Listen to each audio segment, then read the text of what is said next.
یہ رمضان المبارک کے روزے اللہ نے مسلمانوں پر فرض فرمائے ہیں۔ بے شک یہ چیز آپ کو بتا دوں، جو چیز اللہ نے فرض کی ہوتی ہے نا، اس کے مقابلے میں کوئی ساری زندگی کچھ بھی کرتا رہے، اگر فرض کو ادا نہیں کیا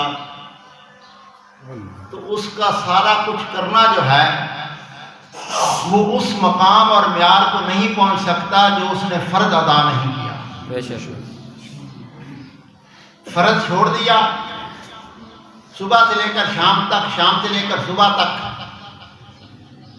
وہ مصلی پہ بیٹھا رہے، سخاوت کرتا رہے، نیکی کرتا رہے، جو کچھ مرضی کرتا رہے، وہ سب کچھ اپنی مرضی سے کر رہا ہے۔ اللہ نے جو فرض کیا تھا اس کا پورا کرنا اس پر سب سے پہلے ضروری تھا۔ سبحان اللہ۔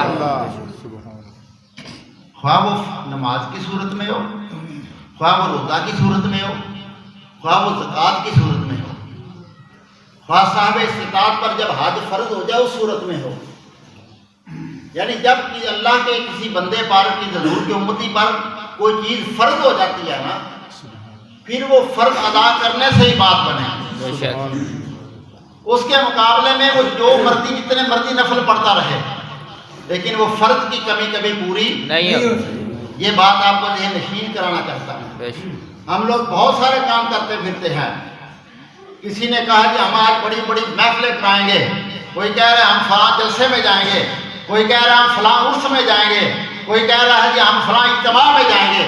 ارے یہ سب باتیں بعد میں ہیں، پہلے جو فرائض ہیں ان کو ادا کرنا پڑے گا۔ سبحان اللہ۔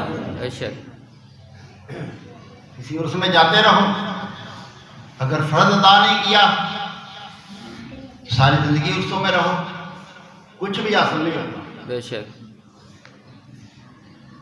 محفلوں میں بیٹھے رہو، اگر فرائض کو ادا نہیں کیا کچھ بھی حاصل نہیں ہوگا۔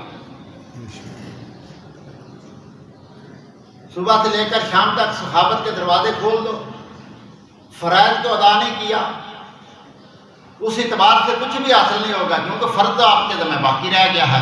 بے شک